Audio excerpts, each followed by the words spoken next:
આજે જનરલ બોર્ડની બેઠકમાં સૌપ્રથમ પ્રશ્નોત્તરી જે અલગ અલગ કોર્પોરેટરશ્રીઓ પ્રશ્ન પૂછ્યા હોય એવા કુલ 42 પ્રશ્નો હતા, જેના તંત્ર દ્વારા જવાબ આપવામાં આવ્યા છે. આ સિવાય બે મહત્વના નિર્ણયો જે પ્રસ્તાવ રૂપે પસાર થયા, એક તો નામકરણ હતું એ થયું, અને બીજું સ્ટેન્ડિંગ કમિટીએ 5,000 રૂપિયાનો પાણી વેરામાં વ્યાજમાં છૂટ આપી હતી અને 5,000 રૂપિયાની મિલકત વેરામાં વ્યાજમાં છૂટ આપી હતી. જનરલ બોર્ડે એમાં સુધારીને જેમની મુદ્દલ છે એનાથી વધારે વ્યાજ ન વસૂલવું એવો મહત્વનો લોકોને રાહત આપતો ઠરાવ પસાર કર્યો છે. સમજવા માટે કહું છું, ઉદાહરણ તરીકે કોઈનું બાકી વેરાનું બિલ છે એ 1 લાખ રૂપિયા હોય તો 1 લાખ રૂપિયા ઉપર મહત્તમ 1 લાખ સુધીનું જ વ્યાજ વસૂલ કરવું, આટલો બહુ મોટો મહત્વનો જેના જૂના માંગણા બાકી છે અને લોકોની મહદ અંશે ક્યાંક ને ક્યાંક એવી અમારા સુધી વાતો આવી હતી ફરિયાદ સ્વરૂપે અને રજૂઆત સ્વરૂપે કે કોર્પોરેશનને જૂના બિલ જનરેટ નથી કર્યા, અમને ક્યારેય કોઈ વખત માગ્યું નથી અને સીધું અત્યારે વ્યાજ સહિતનું બિલ દેવામાં આવ્યું છે, જે સામાન્ય અને મધ્યમ વર્ગ માટે ખૂબ અઘરું હતું ભરવા માટે, કારણ કે એનો ફિગર બહુ મોટો આવતો હતો. ત્યારે આજે જનરલ બોર્ડે આને લિબરલ કરીને જેટલું તમારું મુદ્દલ બાકી હોય એટલું જ મહત્તમ વ્યાજ વસૂલવું, આવો મહત્વનો એક ઠરાવ કર્યો છે. બીજો ઠરાવ માર્કેટ સમિતિનો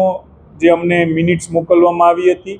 જેને અધ્યક્ષ સ્થાનેથી અર્જન્ટ બિઝનેસ તરીકે સમાવવામાં આવ્યું હતું, એ હોકર્સ ઝોનની પોલિસી, એની એક ડ્રાફ્ટ પોલિસી આખી રાજકોટ કોર્પોરેશન દ્વારા બનાવવામાં આવી છે કે જેમાં અલગ અલગ વિસ્તારોમાં જે દર એકાદ દિવસે રવિવારી, જેને આપણે કહીએ છીએ સોમવારી મંગળવારીની જે બજારો ભરાતી હોય છે ને, જેને લીધે ટ્રાફિક ખૂબ ડિસ્ટર્બ થાય છે, એટલે લોકોને એમાં મુશ્કેલી થતી હોય છે. જેની સામે નાના ફેરિયાઓ છે કે જે રોજે રોજનું પોતાનું ગુજરાન ચલાવતા હોય છે, એનો પણ ધ્યાનમાં રાખીને કોર્પોરેશન દ્વારા પોતાના હસ્તકના ચારેય દિશામાં અને અલગ અલગ ઝોનમાં પ્લોટ આઈડેન્ટિફાઈ કરવામાં આવ્યા છે અને એની અંદર હવેથી આ બજારો ભરાશે. આ સિવાય રોડ ઉપર જે રેકડીઓની સમસ્યા હોય છે, જેના લીધે પણ ટ્રાફિક સમસ્યા બહુ મોટા અંશે સર્જાતી હોય છે, એ રોડને અમે આઈડેન્ટિફાઈ લગભગ 22-23 જેવા કર્યા છે અને લોકો પાસે સૂચનો માટે મૂક્યા છે કે આમાં વધારો કરવો છે કે ઘટાડો કરવો છે.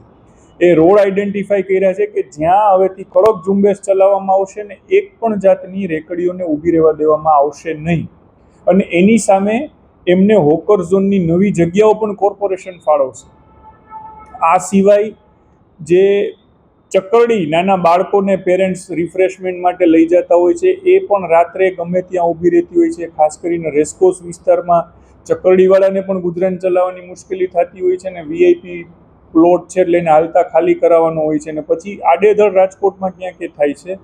તો એનું નિયમન થાય, નાના બાળકોની સુરક્ષા જળવાય માટેના નિયમ અનુસારનું એનું ફૂટિંગ અને ફાઉન્ડિંગ થાય, અને એ પ્રમાણે કોર્પોરેશન એને પણ નિયમિત કરવાનું છે ને નિયમન કરવાનું છે ને એના પણ પ્લોટ્સ આઈડેન્ટિફાઈ કર્યા છે. આમ બહુઆયામી રીતે રાજકોટમાં સર્વગ્રાહી રીતે કદાચ સર્વપ્રથમવાર કહી શકાય એવી પોલિસી મૂકી છે, અને તેમ છતાં પણ સર્વપ્રથમવાર છે એટલે લોકોના પણ સૂચનો આમાં આવકાર્ય છે, કારણ કે છેલ્લે એન્ડ યુઝર છે એ આપણી રાજકોટની જનતા છે, તો એ સૌથી સારી રીતે આપણને સજેસ્ટ કરી શકે કે આ કરાય ને આ ન કરાય. એના માટે લોકો માટે પણ આ પોલિસી ખુલ્લી મૂકવામાં આવી છે, કોર્પોરેશનની વેબસાઇટ ઉપર પણ આ મુકાશે,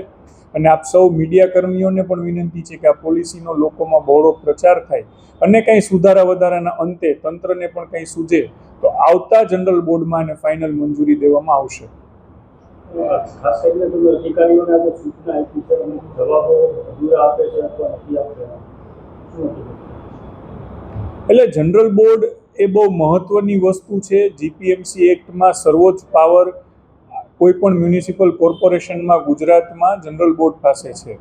ત્યારે જનરલ બોર્ડના માધ્યમથી ચૂંટાયેલા પ્રતિનિધિઓ પ્રશ્ન કરતા હોય છે, ત્યારે પ્રશ્નને એકદમ સચોટતાથી ગંભીરતાથી લઈ અને એમાં જે કોઈ માહિતી આપવામાં આવે છે, જેમ પાર્લામેન્ટમાં આપવામાં આવતી માહિતીની એક મહત્વ હોય છે, મર્યાદા હોય છે કે એમાં ક્યારેય અતિશયોક્તિ ન હોઈ શકે, ક્યારેય એમાં ખોટું ન ચાલી શકે. માટે ક્યાંક ને ક્યાંક જનરલ બોર્ડમાં એવી રજૂઆત આવી હતી કે કોર્પોરેટરશ્રીઓને જે ખાતરી આપવામાં આવી છે એ પૂર્ણ નથી થઈ, માટે તંત્રને